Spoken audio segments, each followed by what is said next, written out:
خریده گله مقبول دله با تو جانکم آسان مشکلم جان از دور اشاره نکن کم کمک نزدیک بیا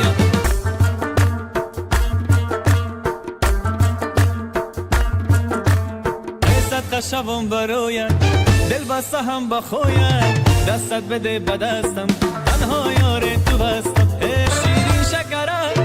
شیرین شکره گست و شکر میریزم ای اسمان تلار ده خط و نشته. برنامه توسط کیان انترتینمنت سازماندهی شده است. برگزار کننده برنامه واتاندار اسم